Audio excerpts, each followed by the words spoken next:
What I'm going to show you now is a fantastic recipe that comes from Roma, the capital of Italy, and it's called Rigatoni Amatriciana. Now, the first thing we're going to have to do is cook the pasta. Now, let me show you what we need. We need a big pot, okay, with 3/4 filled with water. And the water has to be bollente. Now, what does bollente mean? It means boiling, fast boiling.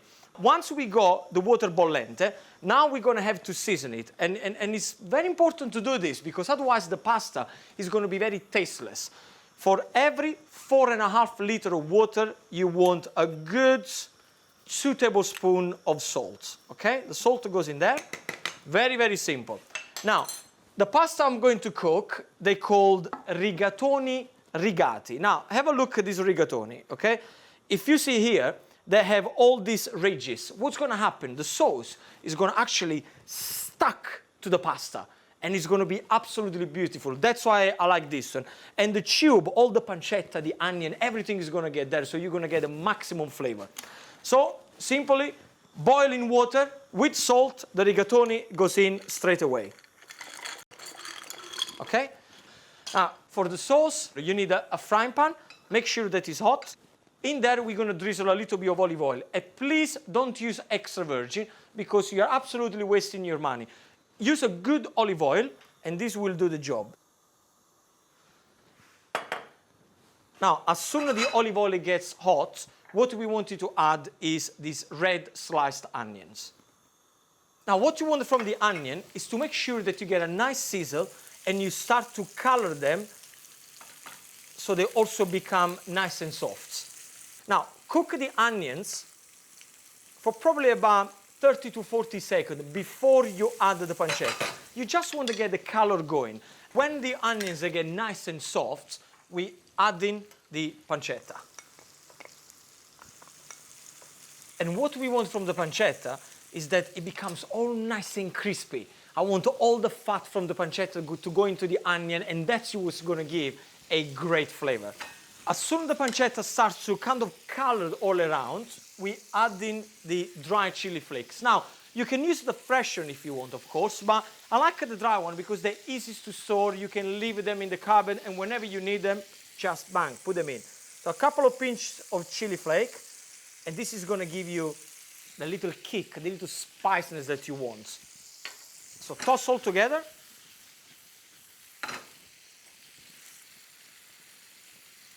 Now the pancetta is getting all nice and crispy. What we have to do, we're just going to chop a little bit of parsley in it.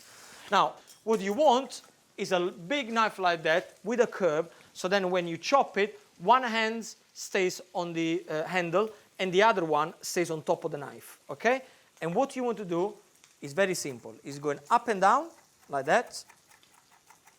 Collect everything together and carry on do it. And this is also the safest way to do it because one hand is on the handle, the other hand is on top of the blade. Nobody's going to get hurt. So very, very simple. Chop it up.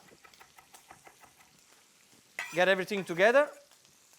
And it goes straight onto the pancetta and the onion. Again, toss everything. Everything is going to start to caramelize now, which is absolutely beautiful. Just before we put the tomato, we add a little touch of white wine.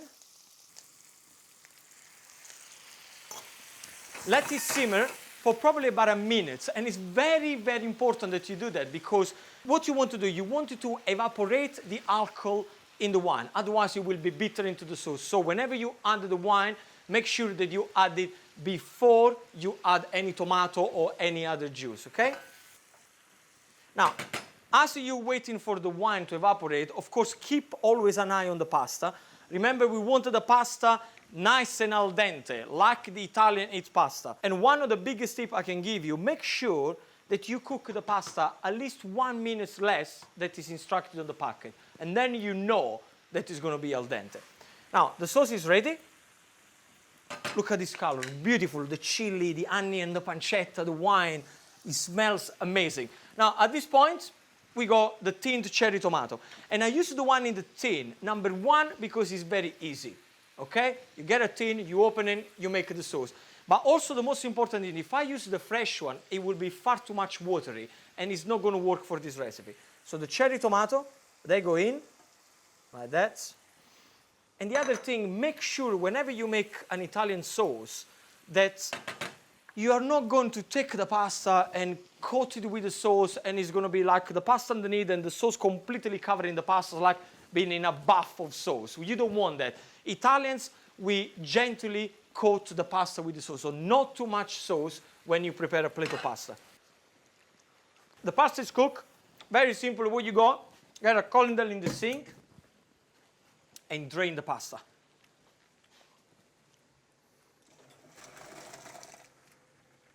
Okay? Make sure you give a good shake to the colander because we don't want any water. So make sure you give a nice shake so all the water is out of the tube. Put the colander on a bowl, so ready to be served. Okay, now let me tell you the biggest tip of how to make the perfect plate of pasta. The sauce is here bubbling.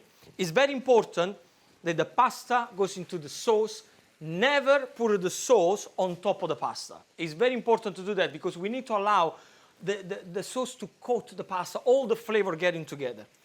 So pasta straight into the pan with the sauce.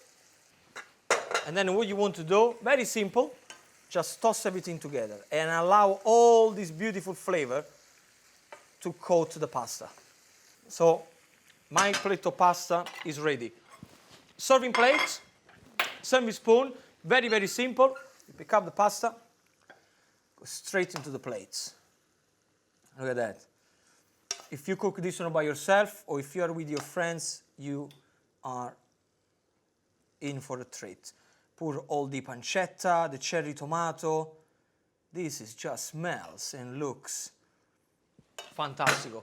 Last thing we're going to have to do, a little bit of pecorino romano. Just grate it on top like that.